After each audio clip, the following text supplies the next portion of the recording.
You're listening to the Life Upgrade Lab, home of the Fresh Start Files. I'm Julie Hernandez, pharmacist, life coach, and your partner in real-life growth experiments. Lab coats and gloves optional, glitter goggles encouraged.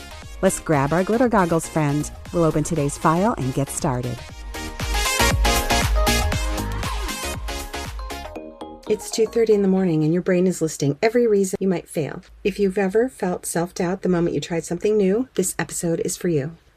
Today we're opening Fresh Start File number 8. Self-doubt isn't the problem. It's a signal that you're growing.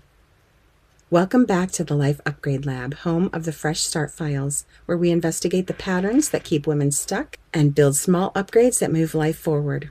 I'm Julie Hernandez, pharmacist and life coach, and today we're examining something that shows up the moment we try to step into something new: self-doubt. Glitter lab goggles on, let's investigate. Here's our case background. Self-doubt usually looks like thoughts of, maybe I'm not ready. Other people probably know more than I do. What if I fail? What if people see I'm not as capable as they think? Most of us interpret these thoughts as warnings. We assume they mean, I shouldn't be doing this. But what if self-doubt actually means something else entirely? Our evidence review, what's actually happening? Our brains are designed to protect us and our identity. When you step into something unfamiliar, whether it's a new role, a new responsibility, a goal you're trying to meet, or a new level of visibility, let's say you're trying to make more TikToks or be more present online, your brain senses uncertainty.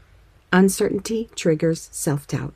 You're not incapable, but you are expanding beyond what feels familiar, and that's scary to the brain. Self-doubt is often just a signal that your identity is being stretched. The identity gap. Earlier in the Fresh Start Files, we talked about the identity gap. The gap between who you believe you are now and what your actions are beginning to show, who God says you are. Self-doubt thrives in that gap. Your brain says, people like me don't usually do this. But the way that gap closes isn't through affirmations, although I don't recommend stopping your affirmations. You need to add something else to them. The gap closes through evidence. So here's what happens. You want to speak your affirmations out loud over yourself every day, because if you're speaking those sentences that you already believe, people like me don't do this kind of thing, then that's your brain's evidence, because it looks for evidence of the things that you're repeating in your brain. So if you're repeating, I am a woman who does it scared. I am a woman who goes to new meetups and meets new people. If you're saying stuff like that over yourself, then your brain is going to look for evidence of that. And once you take action, it solidifies it, and there's its proof. And that's what gets rid of your self-doubt and brings on confidence.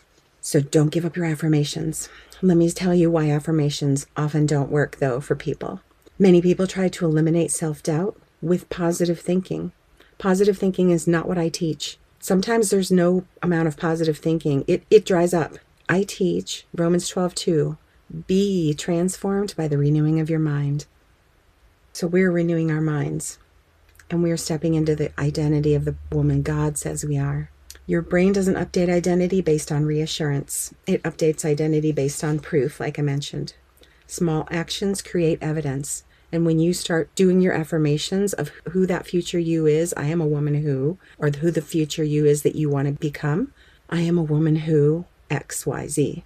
Your brain looks for that proof as evidence.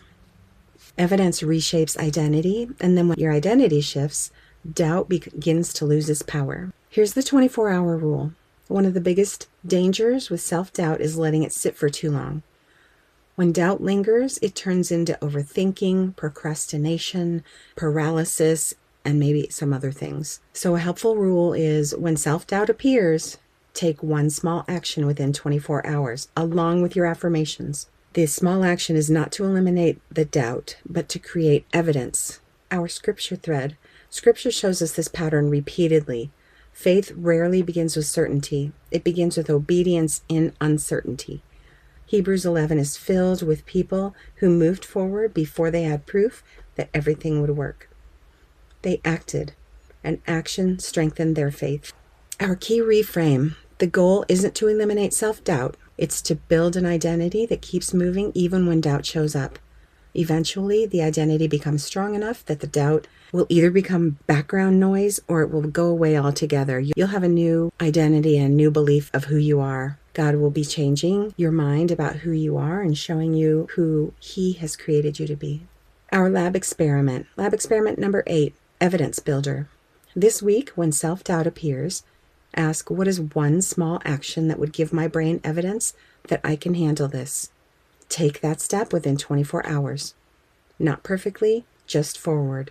Also, don't forget your daily affirmations out loud. Our protocol: self-doubt loses its power when we recognize it as an identity stretch, when we take action before it solidifies as defining us, and when we let evidence reshape our identities. Here's our lab report. Self-doubt doesn't mean you're incapable. It often means you're growing, and growth almost always feels uncomfortable before it feels natural. If this episode helped you understand your self-doubt differently, stay with me.